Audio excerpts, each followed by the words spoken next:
Hello everyone and welcome to this drawing video, which features a dragon portrait which is mainly worked off with cross-hatching as the shading technique.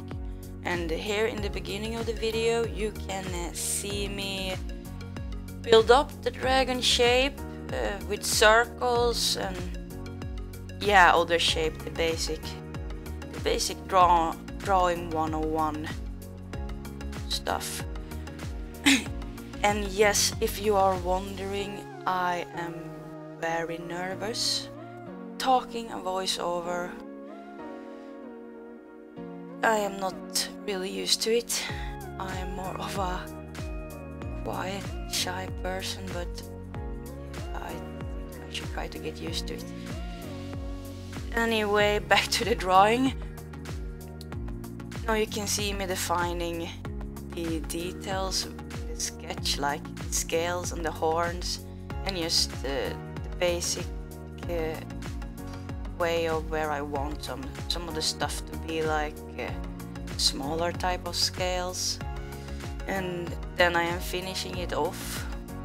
Well, I do the line art itself now with a 0.05 tip by it's a Steadtler Pigmentliner, which is the main fineliners I am using. I've been coming across a couple of different ones also, but this is my favorite because it's so pigmented.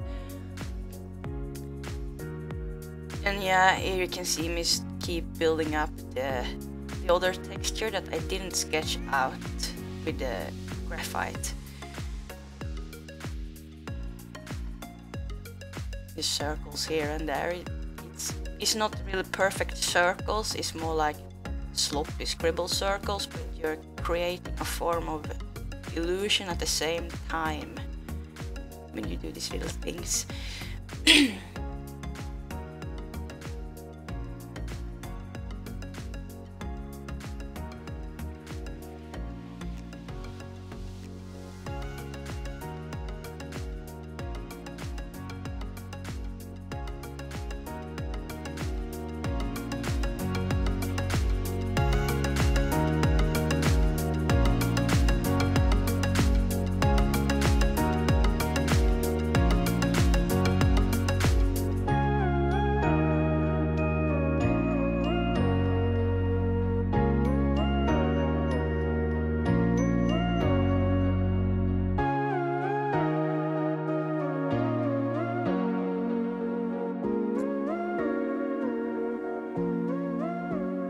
Yeah, so if you guys are interested in hearing me talk about something, just let me know in the comment section.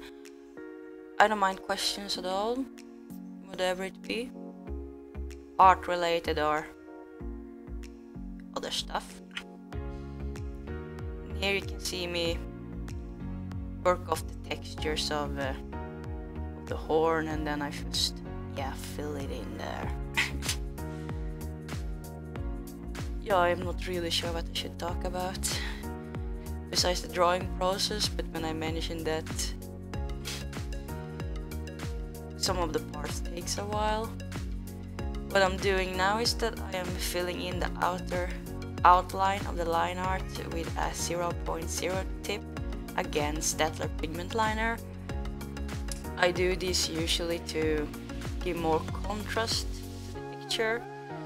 And what I'm going to do soon when I'm done with that 0.3 tip is that I am picking up a 0.1 and then I define the smaller shapes and make them pop out a bit more, like the horns and the teeth.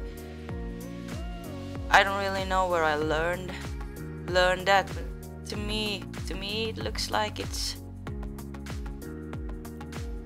more the finest to it. I don't know. Tell me guys what you think.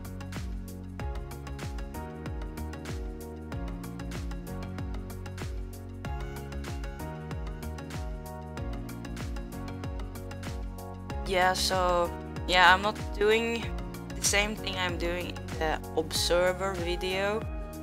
I am not editing the voiceover, I'm just leaving the flaws. Because yeah, I thought that a personal touch.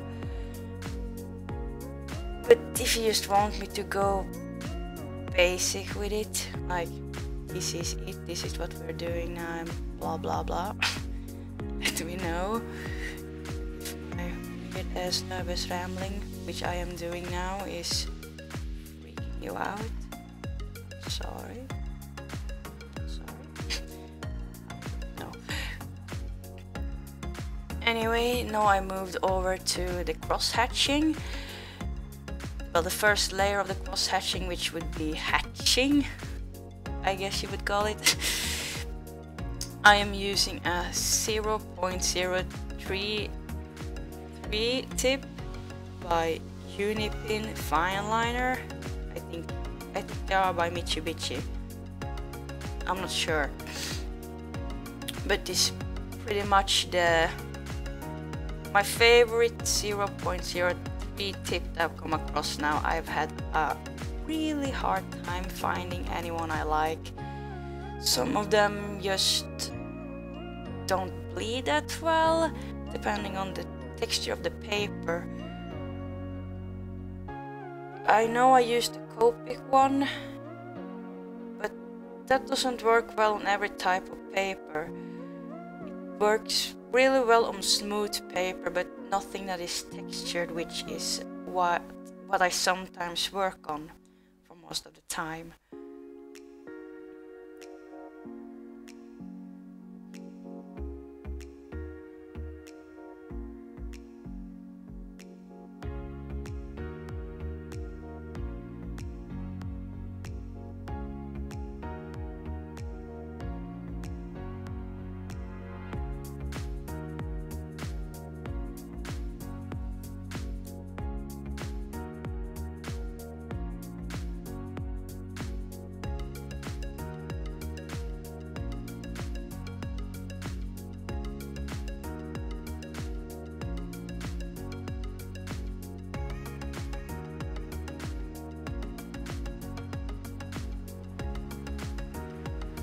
Now I moved on to the finer details like the teeth and the horns, and as you can see, my cross hatching is not composed of straight lines.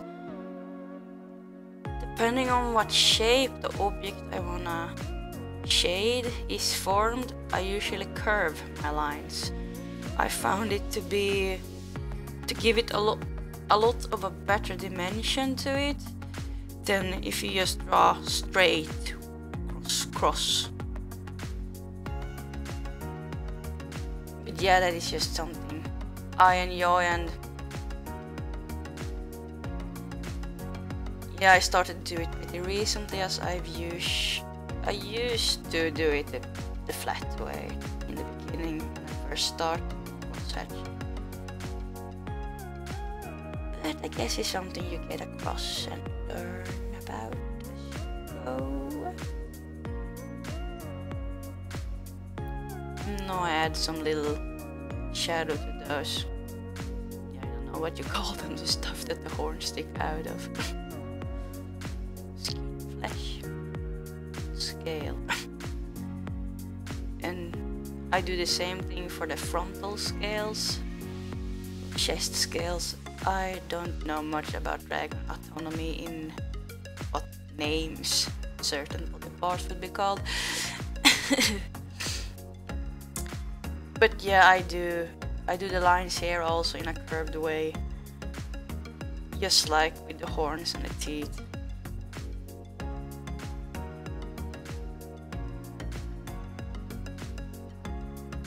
And yeah, I won't leave the area below there blank. I will keep shading it like that, but sometimes I found it easier to shade it in sections like this, and then I turn around the paper to continue more.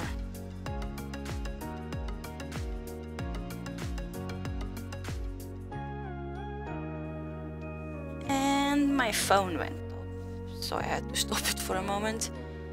much. Typical, they always call you when you're busy with something, but then when you don't have anything to do, no one calls.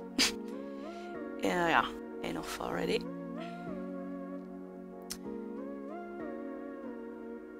Now I'm doing what I mentioned before we got interrupted with the phone.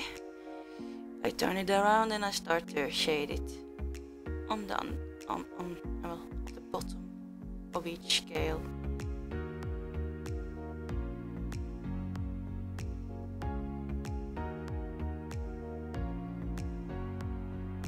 And I move to the horn. Yeah, I have to say it looks kind of funny how easy, smooth and fast I'm putting the lines when you're doing a time-lapse video, because these take ages.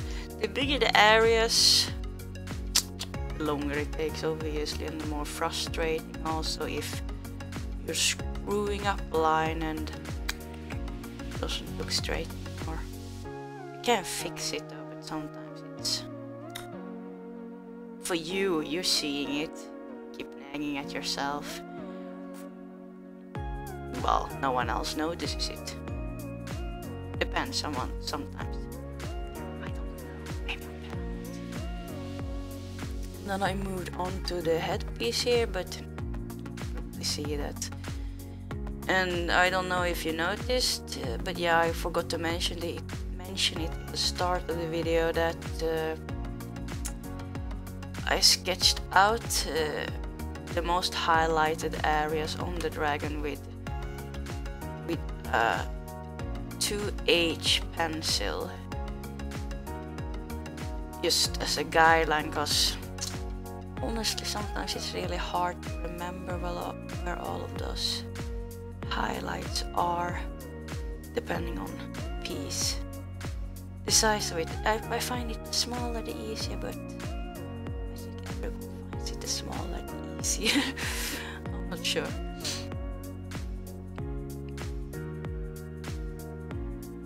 But yeah, if you guys have any tips for me or suggestions on what I should do or talk about in the next video, just let me know.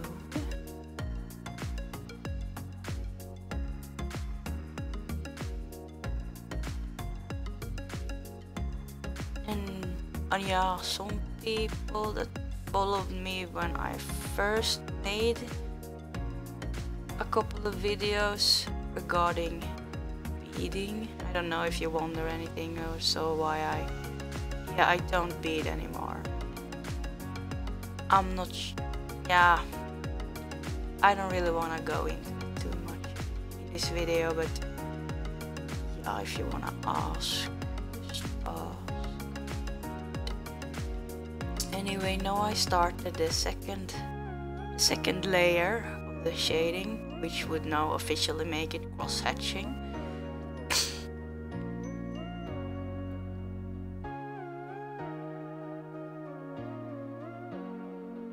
I started on the scales because I find that being the most pain in the arse, to be honest.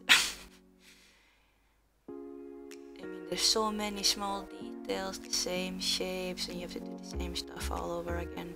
I enjoy it though, it's nothing like that. I really actually enjoy the small repetitive work. But yeah, it's sometimes when you stare too much at the same point that kinda looks the same. I don't know how to describe it really in English. English is not my language.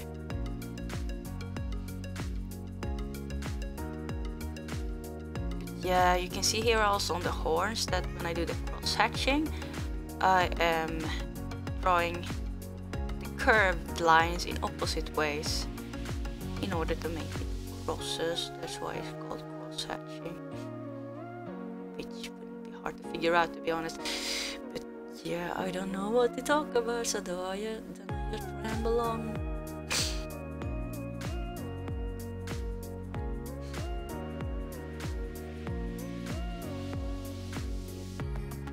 And I'm doing the same thing with the chest scales, also curved opposite way. And I'm doing it pretty much the same. I'm going through pretty much the same process as when I did the first layer of cross hatching. Yeah, I'm still also suffering from a little bit of cold. I don't know if you can tell or anything, but the worst is over. It's just a little after. The after part of the cold that remains in me. Having a bit of a dry throat. Now you can see it really well on the horn, so I'm doing the opposite curved lines to create some dimension with the cross hatching.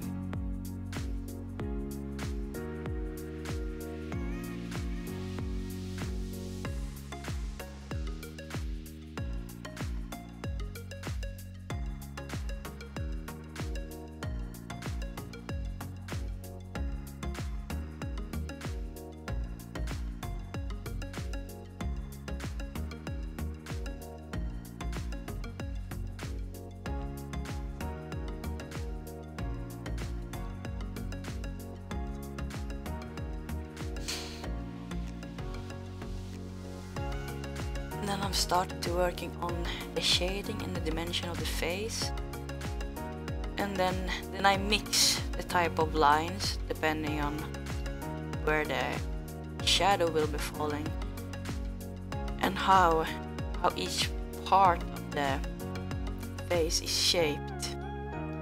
And now I go in on the last layer of cross hatching and I do straight lines. This is what also creates more depth into the illustration. The more layers of lines you add, the better it looks, I find. But the less flat is still freaking awesome. Illustrations and artists out there that do just basic hatching with only one layer that do amazing work.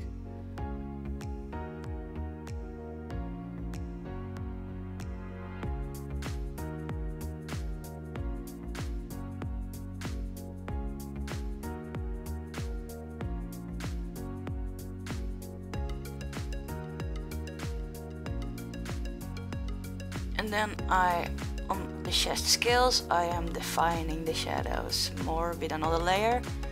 As you can see, I'm actually drawing these lines over the highlighted area I sketched out, because well, it looks a bit weird. It doesn't look smooth, and I do this in a lot of my cross hatching illustrations, because it never goes as you plan, depending on how you see it.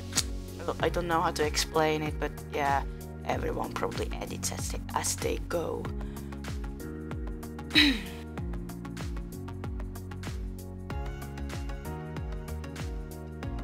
And now I'm doing exactly the same with the horns, just from straight up lines. I'm defining the face even more now.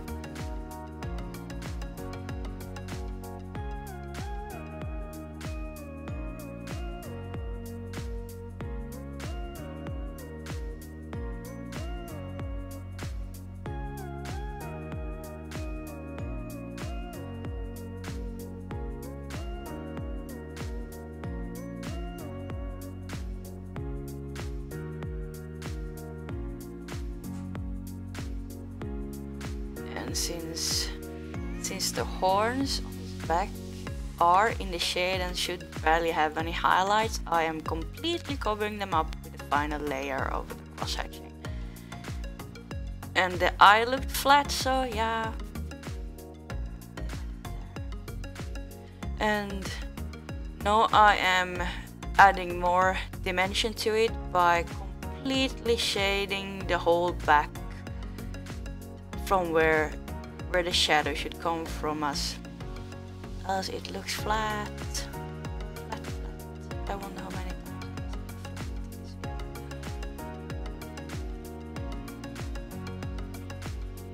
if anyone finds out.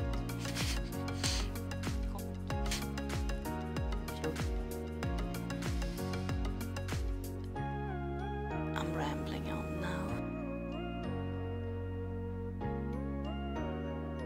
I do an extra, yeah, well, I did an extra layer of the cross hatching on the back also, and now I am using Winsor Newton ink to paint in the background. I didn't want to do anything too complicated, so I just wanted a completely black background. And then I could also try out one of my new brushes from Winsor Newton, also the University set, I think it's called. I'm not sure, I think it's the University set.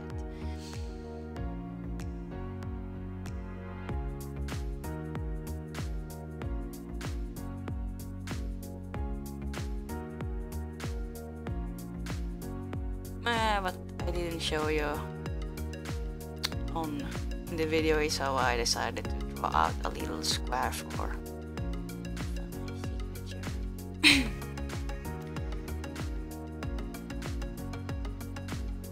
And then I just finished it off with ink. And now I added some color to the eye and covering it up, and I'm sparkling tons of shiny gold. But yeah, I think we're reaching the end of this video now. Thank you for watching. If you have any questions or suggestions for future videos, feel free to leave a comment in the comment section below. Thank you for watching and see you in the next video. Bye bye!